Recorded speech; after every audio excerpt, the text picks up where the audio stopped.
Que bom que estamos aqui, que bom que chegamos aqui e que aquecidos, especialmente por essa espiritualidade que aqui se faz presente, a gente vai poder conversar um pouquinho sobre esse tema, como a Fábio falou. É um tema que eu lembro que quando eu entrei na doutrina espírita, uns anos atrás, pouco se falava sobre esse tema. Não havia muita discussão sobre a questão do desgosto da vida, do suicídio, que é o que a gente vai conversar hoje, porque havia alguns melindres, às vezes as pessoas não falavam abertamente sobre isso. Mas o que a gente percebe, principalmente trabalhando nas escolas, nos hospitais, na sociedade, o que a gente percebe é que cada vez mais a gente precisa conversar sobre isso. A gente precisa entender, especialmente à luz da doutrina espírita, porque quantos de nós já recebeu algum tipo de pedido de ajuda e talvez não tenha percebido, talvez não tenha se dado conta do como pudesse ajudar, do que pudesse fazer de diferente.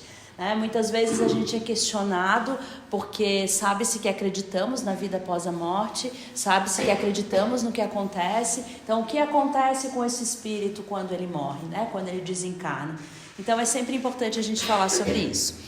Esse é um tema que foi trabalhado pela URI no mês passado, esteve na nossa casa na quinta-feira, mas aí em conversa com a Fabiana a gente achou que seria bem interessante a gente também conversar sobre isso na segunda-feira. Então, para a gente entender do que vai ser falado, eu trouxe aqui só uma organização lá do Livro dos Espíritos, da parte que trata desse assunto. Então, esse assunto que é o desgosto da vida, está lá no Livro dos Espíritos. Eu vou procurar seguir as perguntas como estão lá, para a gente entender a lógica de Kardec. Esse que organizou a doutrina espírita em 5 livros base, e depois trouxe uma série de outras reflexões e ensinamentos ao longo da sua jornada, Então ele organiza essas obras e depois ele continua falando da doutrina espírita, conversando, refletindo com as pessoas, e aí a gente tem uma série de artigos lá na Revista Espírita, que seguiu por alguns anos. Mas aqui no Livro dos Espíritos, lá na parte 4, que vai falar das esperanças e consolações, especificamente no capítulo que fala das penas e gozos terrenos, tem um item que fala sobre o desgosto da vida, suicídio. Não é o único lugar que ele fala sobre esse assunto, sobre o suicídio, e aí aqui já vale uma parte importante, assim. Tudo que a gente vai conversar hoje sobre esse tema, ou sobre o suicídio especificamente, tem relação com aquele suicídio que está relacionado com esse tema desgosto da vida. A gente sabe que tem uma série de situações que levam a criatura encarnada a cometer o suicídio. Mas aqui, especificamente, ele vai falar sobre esse desgosto da vida. Então, a gente vai tratar sobre esse tema, considerando essa lógica disso que ele traz, E aí, para falar disso, essa primeira pergunta, na verdade, se a gente ficar só nela, acho que a gente fica conversando muito tempo sobre ela, que é quando ele pergunta, Kardec faz os questionamentos à espiritualidade, e nessa parte especificamente ele faz uma série de perguntas encadeadas que estão relacionadas a exatamente tentar responder essa pergunta: por que esse desgosto da vida, de onde vem isso, o que leva uma criatura a chegar nesse ponto, numa situação como essa. E lá na pergunta 943 ele começa questionando de onde nasce o desgosto da vida que sem motivos plausíveis se apodera de certos indivíduos. E a resposta da espiritualidade é bem clara. Eles falam sobre esse desgosto ser efeito da ociosidade, da falta de fé e, não raro, da saciedade. E aí ele faz algumas explicações ali. Ele diz que para aquele que usa de suas faculdades com fim útil, ou seja, aquele que tem um objetivo, que entende o que está acontecendo, de acordo com as suas aptidões naturais, o trabalho nada tem de árido e a vida se escoa mais rapidamente. Suporta as vicissitudes com tanto mais paciência e resignação, quanto obra com o fito da felicidade mais sólida e mais durável que o espera. Então vamos tentar entender um pouquinho o que isso significa. São 3 palavras importantes aí que a gente pode observar. Ele fala a espiritualidade menciona a ociosidade, a falta de fé e a saciedade. Bom, o que a gente pode trazer disso, Primeiro entender, ficou meio escurinho ali, mas não tem problema, A gente vai conversando, tudo que eu vou falar tá ali, é só para ter um roteiro mesmo. Primeiro, o que seria essa ociosidade, E muitas vezes a gente se pergunta, e a gente pode se questionar, no que se refere a espiritualidade exatamente quando fala dessa ociosidade, né? Será que está falando da ociosidade do corpo ou será que está falando da ociosidade do espírito?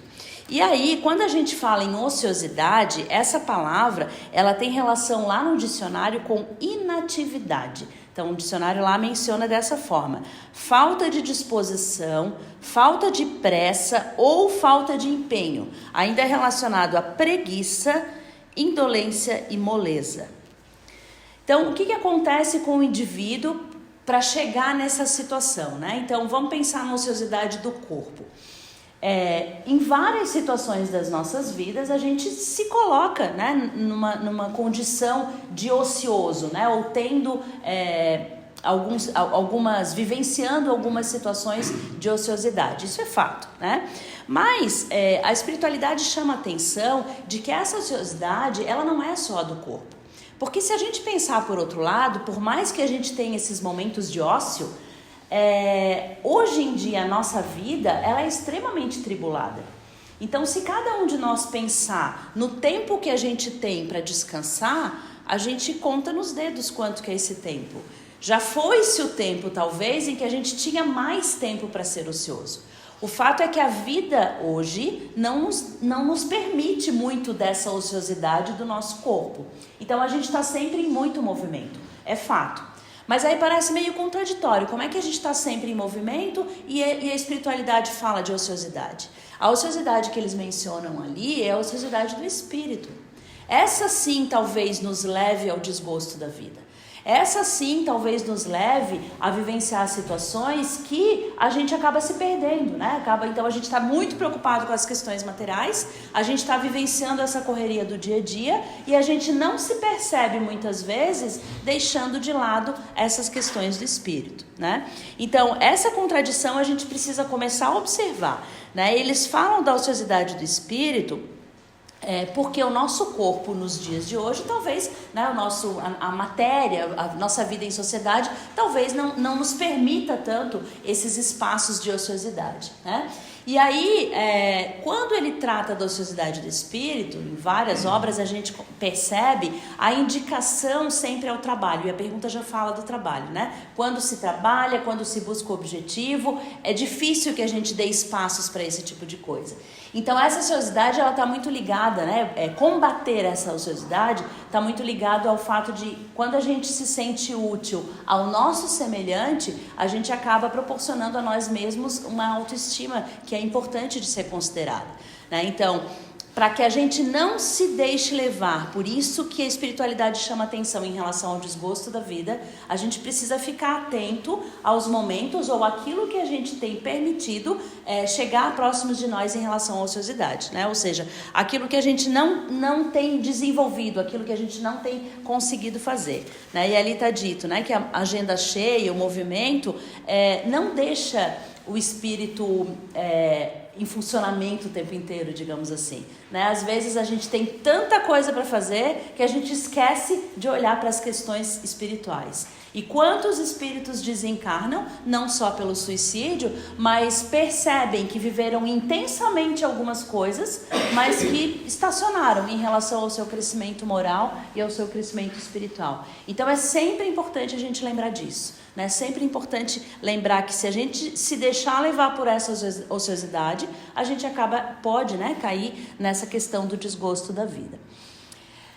Outro ponto que a espiritualidade menciona ali é a falta de fé, né? E essa fé não é a fé da crença, não é a fé do acreditar em alguma coisa, né? Mas aquela fé que Jesus nos ensinou, que Jesus nos mostrou, que Jesus nos exemplificou.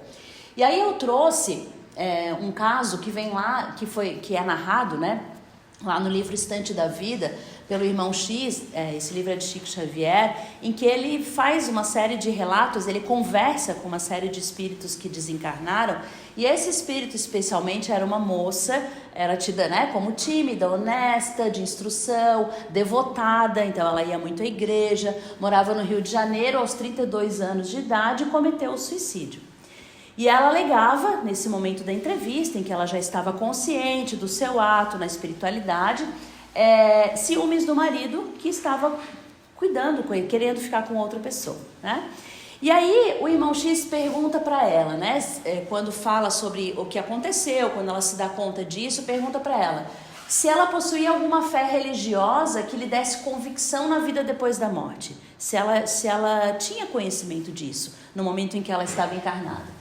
E ela diz o seguinte, que ela seguia a fé religiosa, como acontece a muita gente, mas eu ia muito nos caprichos da moda, né? Então eu não refletia sobre isso. Para ser sincera, não admitia fosse encontrar a vida aqui como a vejo, tão cheia de problemas, ou talvez mais cheia de problemas que a minha existência no mundo. Então, quantas vezes, né, acaba se caindo, o espírito acaba caindo numa situação como essa, comete o suicídio, mas essa falta de fé robusta não lhe dá condições de entender hoje, de raciocinar hoje, aquilo que pode acontecer amanhã, né? Então, por isso que a espiritualidade chama atenção. A falta de fé pode nos levar ao desgosto da vida. Então, preste atenção nisso, né? E aí aqui a gente fala de fé, a gente não fala de fé numa crença só na doutrina espírita, mas numa crença universal, numa crença que realmente me traga, né, essa base importante para a minha vida e para aquilo que eu preciso entender, né? E vejam o seguinte, quando a gente conversa sobre isso, a gente pensa na gente num primeiro momento, mas também é bem importante que a gente pense nas pessoas que estão próximas de nós, né? Porque às vezes é essa falta de fé que a gente percebe no outro que a gente pode incentivar de alguma forma, não necessariamente para trazer numa casa espírita, mas que incentive essa pessoa a buscar, né, uma razão nesse contexto, né, de entender algumas coisas da espiritualidade, né, que estejam relacionadas a essa melhoria no geral, né, naquilo que ele faz, porque isso é bem importante como base, né, em relação a essas precauções que a gente tem que ter para não atingir, para não chegar nesse desgosto da vida a ponto de cometer um suicídio. Outra questão que a espiritualidade fala é sobre a saciedade. De novo, né, parece meio incoerente assim, mas o que as pessoas têm feito, né, e é essa pergunta que a gente pode fazer para conseguir a satisfação das suas sensações. A que nível de ilusão as criaturas se entregam por alguns minutos para conseguir prazer, para conseguir satisfazer este ou aquele capricho, este ou aquele desejo? Às vezes, essa ilusão da matéria leva a cada um de nós, a sociedade, a vivenciar coisas que são extremamente passageiras, que são extremamente ilusórias, né? E aí essa necessidade de fazer muito, muito rápido, naquele pouco tempo que parece que a gente tem, pode levar a essa saciedade, né? E aí a pessoa acaba entrando nesse caminho, é como um looping, né, sem fim, é uma espiral que não vai acabar nunca. E aí muitas vezes, por não ter essa fé, por não entender o que está acontecendo, a criatura acaba vivenciando, né, esses momentos de saciedade, que tem como consequência a melancolia, a angústia existencial, a falta de vontade de viver, que a gente percebe em várias pessoas, né, com as quais a gente convive, dependendo dos ambientes onde a gente está. Isso é um pouco mais presente, outros nem tanto, mas que é importante que a gente observe, né? Então, só nessa pergunta, Kardec já nos ajuda a entender uma série de coisas. E aí ele continua perguntando, e ele diz assim, né? Perguntando se o homem tem direito de dispor da sua própria vida. E a resposta é que não, que só a Deus assiste esse direito. O suicídio voluntário é uma transgressão da lei divina. E aí a pergunta é, já que o suicídio voluntário é uma transgressão, se nem sempre, né? Não é sempre voluntário o suicídio. E a resposta é, o louco que se mata não sabe o que faz. O que a gente pode pensar e analisar em relação a essa pergunta? Eu trouxe aqui alguns itens só para a gente conversar e entender, né? Então, primeiro, entender aquela primeira frase, daquela primeira resposta, quando ele diz que só a Deus compete escolher, né? E gerenciar, né? Encaminhar aquilo que a gente vai vivenciar. Por outro lado, nós somos co-criadores desse processo. Entendemos que Deus está dentro de cada um de nós, então a essência divina habita a cada um de nós. Então, assim, Emmanuel tem uma frase bem interessante, que eu acho que cabe aqui nesse momento, que ele diz assim, ó, que quando a gente não faz a nossa parte, ou aquilo que nos cabe, a gente sobrecarrega a economia divina. Então, o que ele quer dizer com isso? Ele está dizendo que somos co-criadores, fazemos parte desse processo, precisamos fazer a nossa parte, mas não somos nós que decidimos tudo o que vai acontecer. Então, existe um Deus maior que gerencia esses processos todos. Mas ele é soberanamente justo e bom, de forma que as escolhas daquilo que a gente vive hoje, a gente já fez no passado. E a gente começa a entender isso mais claramente. Então, ao sermos co-criadores, temos um papel importante nesse processo. E por isso o cuidado com essa vida, com essa vivência, com as pessoas que estão próximas de nós. Então, se somos co-criadores, somos responsáveis. Se não fazemos a nossa parte, é como uma engrenagem que começa a não andar direito. E aí é o todo que se influencia. Às vezes a gente não percebe muito isso. A gente acha que não, é só eu, sou aqui pequeno, mas na verdade o processo, ele é conjunto. Estamos juntos, encarnados nesse momento, e não é à toa. Outro ponto que ele menciona ali, que eu acho que a gente pode trazer nessa pergunta, é em relação à questão do fluido vital. Então, o que acontece? Quando encarnamos no planeta, quando viemos para cá, muitos de nós passamos por um momento de planejamento, de escolhas. Muitos de nós conseguimos auxiliar nesse processo de para onde vamos, que famílias vamos, Nem todos temos consciência disso ainda, mas em muitos momentos a gente participa desse planejamento. E a cada um de nós é determinado um tempo que a gente vai ficar aqui nesse planeta terreno. Muitos espíritos vêm já com um planejamento de desencarne definido muito cedo, como jovem. Outros um pouco mais velhos, outros bem mais velhos. Cada um de nós já planejou isso. E quando esse planejamento é feito, existe uma quantidade de fluido vital, que é essa energia que nos permite estar aqui, que nos permite viver, que nos permite ser espíritos como somos, Mas especialmente essa quantidade de fluido vital que nos faz estar aqui, ela é determinada. É como se fosse um potinho, A gente põe ali a quantidade de energia que a gente vai ter. O que acontece quando a gente precisa ficar um pouco mais de tempo do que o planejado? Ou quando a gente, às vezes, gasta um pouco mais desse fluido vital do que a gente deveria? A gente tem algumas ferramentas aqui nesse planeta que nos ajudam a recompor esse fluido vital. Por exemplo, a natureza é uma delas. Então, a gente sempre diz que caminhar na natureza, ficar em contato com árvore, enfim, sentir essa presença divina nesses locais, onde não há influência dessa matéria, são locais importantes e são momentos importantes de recompor esse fluido vital, que é como se fosse a nossa reserva ali, aquilo que a gente tem, a nossa carga, que a gente tem. A gente consegue carregar como celular, mas às vezes a gente usa um pouco a mais do que deveria, fazendo coisas que não programou, mas está tudo bem. O que acontece quando, de uma hora para outra, a pessoa resolve cometer o suicídio, resolve que vai desencarnar e faz um ato como esse, seja por qual for o motivo que a gente está falando sobre o desgosto da vida, mas pode ser por outros. E aí quando a pessoa faz isso, aquela energia está muito intensa ainda, ela tá ali, ela existe. Quando o espírito desencarna, ele sente muito as sensações daquilo que aconteceu. Então aquela energia ainda precisa ser depurada e precisa de alguma forma ir, ou ser disseminada, porque ela ainda está muito presente ali.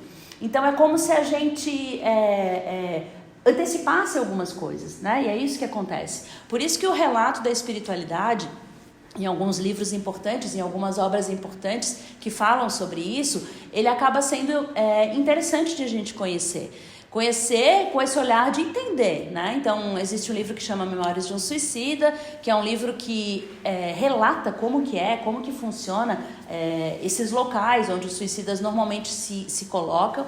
A gente entende hoje que não é porque cometeu o suicídio que não vai ter auxílio, que não vai ter amparo, não é nada disso, A gente não pode normalizar as coisas e nem achar que é a pior coisa do mundo, mas entender. O objetivo é entender o que vai acontecer. Então é como se a gente tivesse algo muito carregado, com uma carga intensa ainda, e a gente dá um corte. O que acontece quando a gente dá um corte? Isso pode dar um choque, pode acontecer alguma coisa ali, e as sensações ainda são muito presentes. Então, aquele que comete o suicídio achando que vai acabar com algumas sensações, com sofrimento principalmente, quando a gente fala do desgosto da vida, sabe que a gente começa a entender que isso não vai acontecer.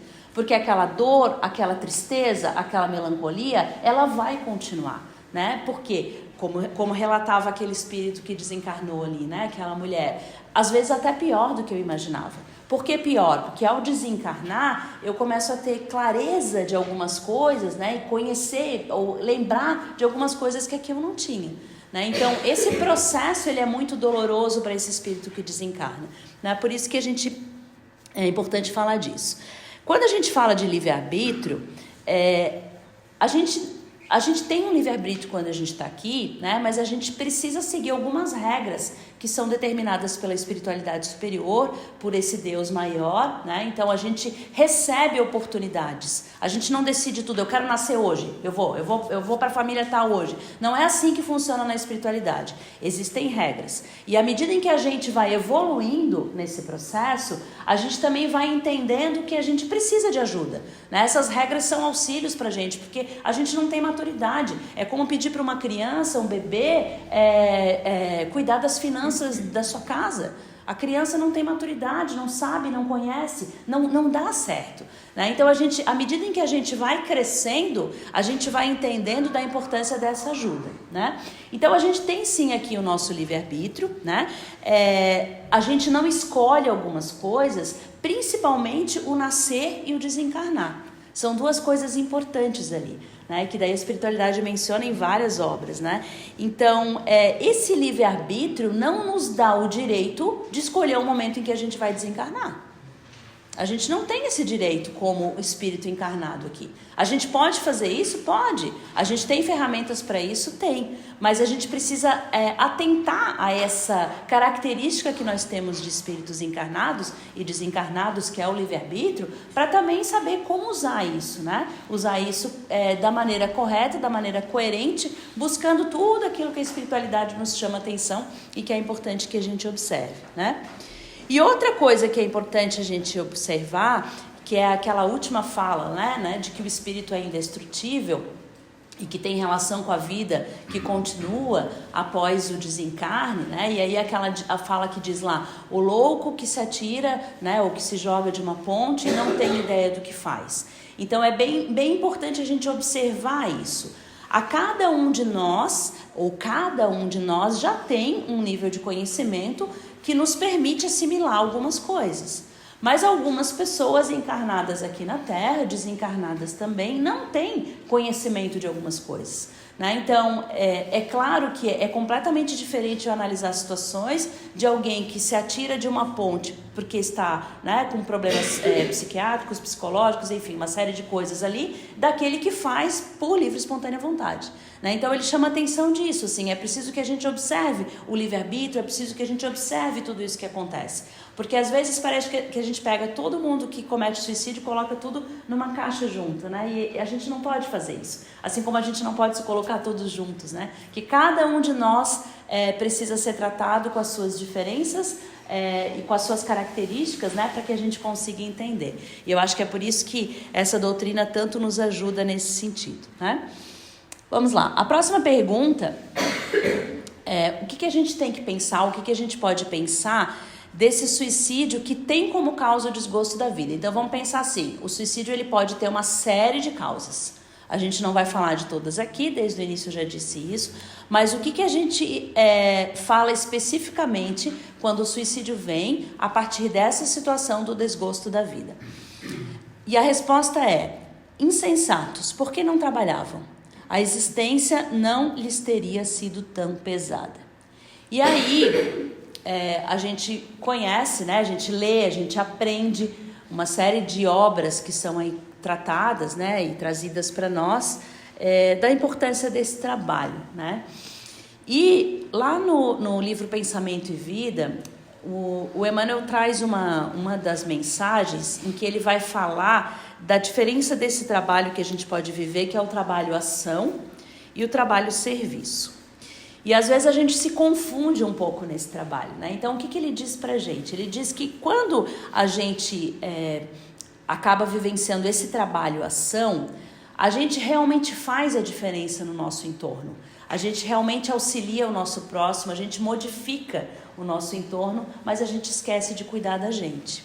Então a gente trabalha assim, mas a gente não cuida da gente. E aí ele diz que a gente tem que buscar o trabalho-serviço, que é o trabalho que transforma o homem.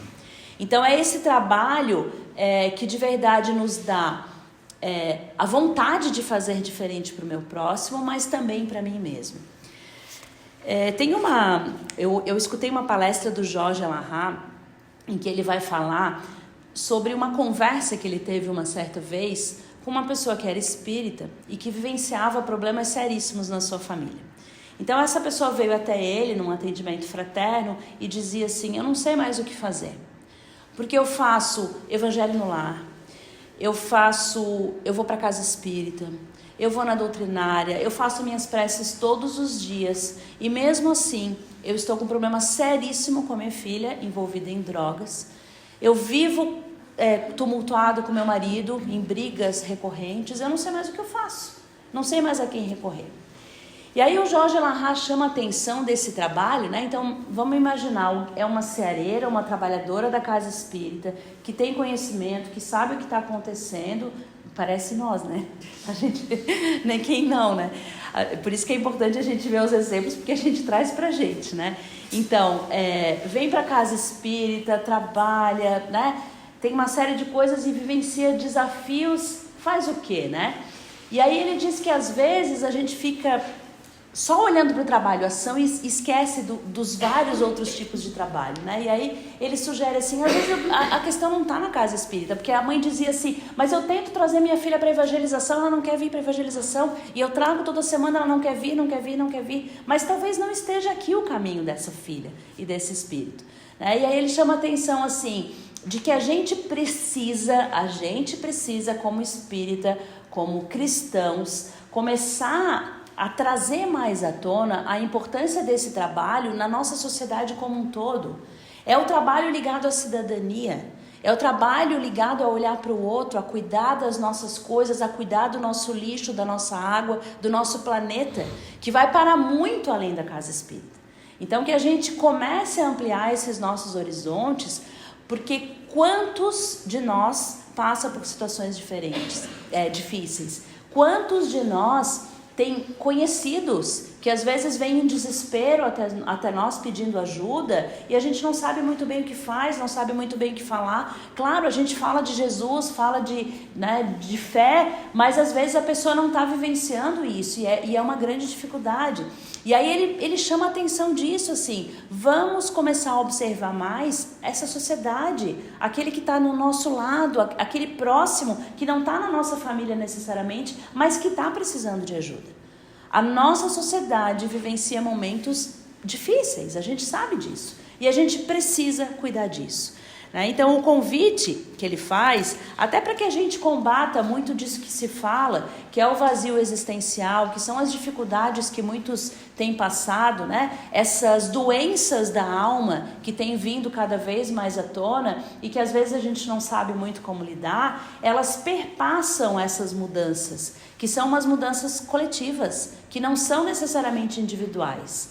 Cada vez mais a gente precisa olhar para o outro e olhar para a gente ao mesmo tempo, né? Por mais que a gente tente organizar a nossa família, tentar fazer com que as coisas funcionem direitinho, né? Além de todas as questões materiais, de comida, de alimento, de roupa, mas tentar fazer com que a harmonia se dê nesse lar, a gente precisa ampliar esse nosso olhar. Claro que a gente precisa olhar para a gente, claro que a gente precisa cuidar desses que estão mais próximos de nós, mas talvez o caminho, né, para a gente desamarrar esse nó que está grande, que está difícil, né? Os números mostram muito isso, né? Essa falta de fé, ela faz com que muitos dos nossos irmãos cometam um suicídio. E só para a gente ter ideia, tem alguns números que a gente tem acesso, né? Uma pesquisa da Unicamp que foi feita há pouco tempo, ela diz que numa sala de 30 pessoas, mais ou menos, pelo menos 5 já pensaram em cometer o suicídio. E isso não é uma brincadeira, né? E desses 5 que pensaram em cometer o suicídio, pelo menos 3 traçaram um plano para que isso acontecesse. Fizeram um planejamento de como é que seria isso. Então são números grandes, são números importantes que a gente precisa considerar, né? E às vezes é quem está do nosso lado, aquele que a gente nem está percebendo, que está com essas ideias, né? Então vamos pensar que a espiritualidade vem e também incentiva para que isso aconteça, aqueles irmãos não menos esclarecidos, né? De fato, é todo um processo que está ali junto, né? Mas a gente precisa começar a ficar mais atento aos nossos pensamentos, mas especialmente para aqueles que convivem conosco, né? Desses que estão perto de nós.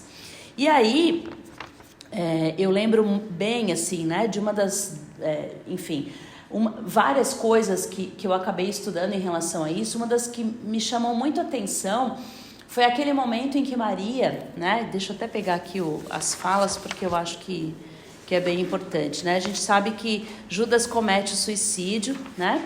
E em determinado momento, Maria, mãe de Jesus, chega próximo dele. Isso é narrado lá, em vários locais, né? Mas especialmente lá no Momentos de Ouro, é um livro que vai tratar esse detalhe, lá é um livro de Chico Xavier, tá?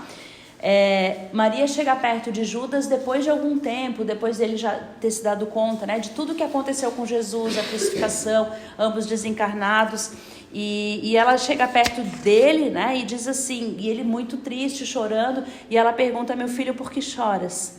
Aí ele responde para ela: por acaso não sabes? Eu sou Judas, o traidor, aquele que fez a pior coisa que poderia ter sido feita, aquele que não acreditou naquele Senhor que foi até a terra para ajudar a tantos. E eu estou aqui e eu não tenho mais o que fazer, eu não tenho mais para onde ir. Sou eu, o que me resta nessa vida, né?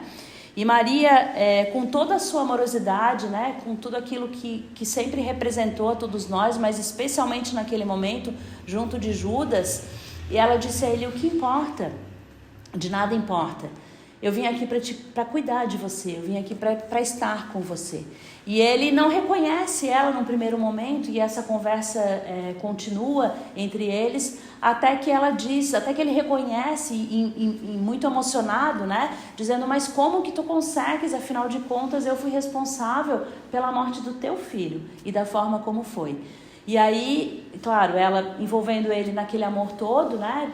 Próximo dele, abraça esse espírito e consola, no sentido de dizer: eu sou a mãe que estou aqui para te ajudar.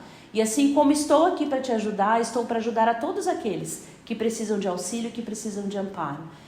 E que a gente perceba, né, no finalzinho dessa mensagem, além de entender dessa grandiosidade toda, né, de entender que a gente tem espíritos que estão torcendo por nós, que querem que a gente fique bem, que a gente entenda também que não é preciso desencarnar para que esse acolhimento aconteça, né? Que sejamos nós, muitas vezes, claro, nem perto de ser o que Maria foi, mas quem sabe essa mãe que aquele espírito está precisando, não quando ele desencarnou, mas quando ele estiver aqui. Quantos bons dias, boas tardes, boas noites, quantos abraços a gente deixa de dar para as pessoas, ou quantas vezes a gente percebe que a pessoa não está bem, a gente fica meio acuado, não pergunta, não diz nada, mas talvez seja só um abraço que faça a diferença na vida daquela pessoa. Talvez seja só aquele bom dia que vai fazer com que ela perceba que ela está sendo notada, né? E a partir daí as mudanças, os pensamentos, o auxílio, né? Então o convite é muito nesse sentido, assim, que a gente observe essas pequenas coisas, nesse trabalho que vai para muito além de olhar para a gente, que vai para muito além de vir para a casa espírita, né? De sim fazer prece, de sim auxiliar, de sim encaminhar, mas de começar a perceber com mais detalhes esses irmãos ao nosso lado, né? Que convivem conosco e que talvez estejam passando por dramas intensos e não conseguem falar, não conseguem colocar. A gente tem na casa espírita alguns trabalhos que nos auxiliam, né, que podem nos auxiliar e que a gente pode indicar às pessoas, né? Então, especialmente os atendimentos fraternos, os diálogos, né? Então, são momentos que as pessoas podem vir até aqui, independente de serem espíritas ou não, e aquele que atende tem orientação, né? Até para além dessa palavra amiga, quem sabe encaminhar para outros locais. A gente sabe que, acima de tudo, o tratamento médico ele é bem importante, né? E eu cito também um outro local que é o CVV, que é o Centro de Valorização da Vida, que é um espaço que já existe há muito tempo, em que as pessoas podem ligar, podem falar pelo WhatsApp, né, online, e é um espaço em que as pessoas podem, né, no momento de desespero, entrar em contato e ter alguém com quem conversar, né, alguém também que tem uma orientação, que sabe como encaminhar algumas questões. E lá é um espaço, né, de troca, de conversa, porque os relatos em relação, né, àquilo que acontece com os suicidas é um momento pontual, às vezes, que faz toda a diferença, né? São, às vezes, pensamentos fortes que vêm. Então, se naquele momento a gente consegue acudir, a gente traz de volta, né, ou auxilia aquele irmão. E muitos de nós, né, quantos de nós talvez já não tenhamos passado por isso, né, por momentos de desespero e que talvez precisássemos de ajuda e não tivéssemos a quem recorrer, né? Então que a gente saiba que a gente tem essa espiritualidade maior, sempre muito perto de nós, né, e que a ajuda mútua, né, a ajuda entre nós, ela é muito importante para que as coisas, para que a gente comece a sentir esse amor maior. Porque a gente vai encontrar Maria, a gente vai encontrar Jesus, a gente vai encontrar Emmanuel, Chico Xavier, aonde a gente procurar, né? Às vezes está dentro do nosso coração, mas a gente encontra nas pequenas coisas que a gente vivencia. Então que a gente possa ter isso em mente, e todas as vezes que a gente percebe que alguém realmente esteja precisando de ajuda, todas as vezes que a gente precisar de ajuda, que a gente não deixe de procurar, que a gente não deixe de se conectar com alguém nesse processo, né? Porque os números realmente são números importantes. O número de jovens que têm cometido suicídio tem aumentado muito. Então a gente precisa cuidar com mais carinho disso, né? E quando a gente vive aquela vida com saciedade, né? Quando a gente não percebe, né, no meio dessa correria, o outro que está do nosso lado, alguma coisa não está certa, né? A gente precisa parar e ver o que está acontecendo. Quando passa um dia inteiro, né, o exercício que a gente pode fazer sempre, passou o dia inteiro naquela correria e eu não olhei para ninguém do meu lado, a não ser a minha família, as coisas que eu estou acostumado, talvez alguma coisa não esteja certa. Talvez eu precise exercitar isso, né? Olhar para alguém que passou por mim na rua, alguém que, enfim, seja como for, auxiliar da forma como for, já pode fazer a diferença para esse que está precisando. Agradeço muito as preces, né, os pensamentos de cada um, que a gente possa então continuar o trabalho, né? A gente passa por uma outra etapa, na certeza de que a espiritualidade nos ampara, nos auxilia nesse espaço tão abençoado que é essa nossa casa espírita de amor. Muito obrigada.